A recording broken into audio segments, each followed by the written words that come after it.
Assalamualaikum warahmatullahi wabarakatuh. Innal hamdalillah nahmaduhu wa nasta'inuhu wa nastaghfiruh wa na'udzu billahi min shururi anfusina wa min sayyiati a'malina. Man yahdihillahu fala mudilla lahu wa man yudlil fala hadiya lahu. Ashhadu an la ilaha illallah wahdahu la syarika lahu wa ashhadu anna Muhammadan abduhu wa rasuluhu, amma ba'd. Ikhwatal iman, azani Allah wa iyyakum. Alhamdulillah, Allah masih mempertemukan kita hingga saat ini di kajian yang singkat yang mudah-mudahan insyaallah bermanfaat untuk diri kita semua. Ikhwatal iman, azani Allah wa iyyakum. Sebelumnya kita telah membahas kematian bagi orang-orang mukmin, yang dimana bagi orang-orang mukmin maka mereka akan pergi meninggalkan dunia ini dengan penuh kesukacitaan. Pada kesempatan yang singkat ini kita akan membahas yang kedua, yaitu kematian bagi orang-orang kafir. Disebutkan di dalam hadis riwayat Al-Barra selanjutnya, pada saat orang-orang kafir hendak meninggalkan dunia ini, maka akan datang kepadanya 3 sosok malaikat yang wajahnya hitam pekat, wajahnya sangat mengerikan, yang dimana mereka membawa kain kafan dari neraka. Lalu datanglah malaikat maut alaihissalam dengan rupa yang sangat mengerikan. Lalu malaikat maut itu pun berkata, "Wahai jiwa yang buruk, keluarlah menuju murka Allah." Lalu pada saat itu rohnya tidak mau keluar, menjalar ke seluruh tubuh. Lalu malaikat maut membelah masuk ke dalam tubuhnya, lalu menarik ruh itu dengan paksa, bagaikan gancu bercabang banyak ditarik dari wol yang basah. Lalu pada saat itu rohnya keluar dari jasadnya dan mengeluarkan bau yang sangat busuk, seperti bau yang paling busuk yang ada di dunia ini.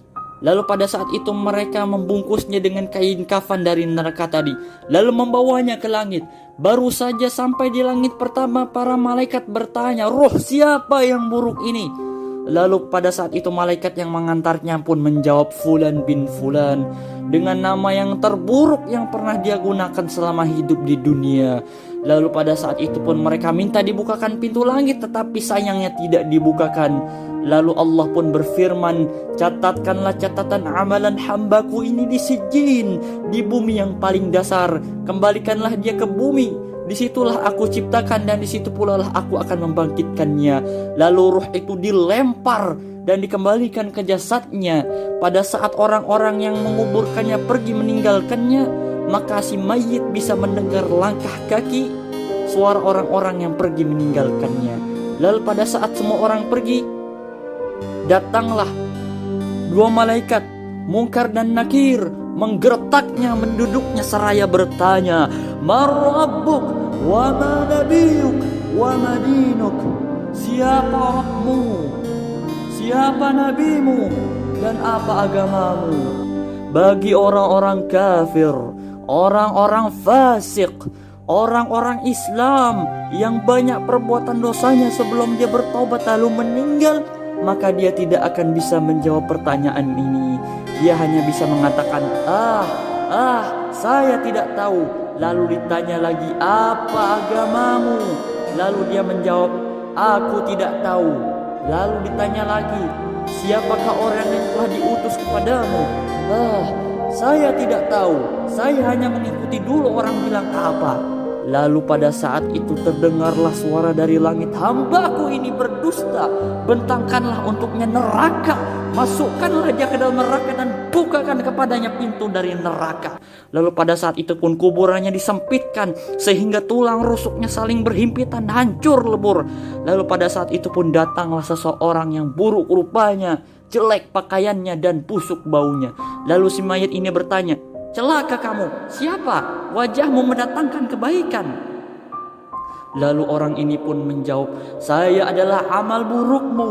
Saya adalah zina dulu yang kamu kerjakan. Saya adalah judi dulu yang kamu pernah kerjakan. Saya akan menemanimu hingga hari kiamat kelak."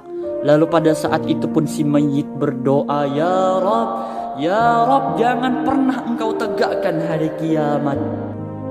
Lalu pada saat itu pun Allah mengutus kepadanya malaikat yang buta, yang tuli, yang dia membawa gada dari besi, yang seandainya gada tersebut manusia dan seluruh jin bersatu untuk membalikannya, maka tidak akan mampu. Dan seandainya gada itu dipukulkan ke atas gunung, maka gunung itu akan hancur menjadi debu. Lalu pada saat itu pun dipukulkanlah gada tersebut kepada si mayit, hancur tubuhnya, dikembalikan lagi, dipukul lagi, hancur lagi. Lalu dia pun menjerit dengan jeritan yang sangat keras, yang andai itu didengar oleh seluruh makhluk bisa mendengarkannya kecuali jin dan manusia. Ikhwatal iman, azani Allah wa iyyakum. Melalui kisah yang akan kita alami, gambaran yang akan kita alami nanti, marilah sama-sama kita mendekatkan diri kita kepada Allah Subhanahu wa taala, menjalankan perintah-perintahnya dan menjauhi semua larangannya, dan kita senantiasa mengikuti tuntunan Rasulullah sallallahu alaihi wasallam, dan semoga kita diwafatkan oleh Allah dalam keadaan husnul khatimah, dan mudah-mudahan kita dipertemukan oleh Allah Subhanahu wa taala dengan Rasulullah sallallahu alaihi wasallam di surga kerak. Amin ya Allah ya rabbal alamin.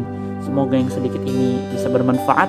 Insyaallah pada kesempatan berikutnya kita akan membahas pembahasan yang baru. Wallahu ta'ala a'lam bis-shawab. Wa sallallahu ala nabiyyina Muhammadin wa ala alihi wa sahbihi wa sallam. Walhamdulillahi rabbil alamin. Akhirul kalam. Wassalamu alaikum warahmatullahi wabarakatuh.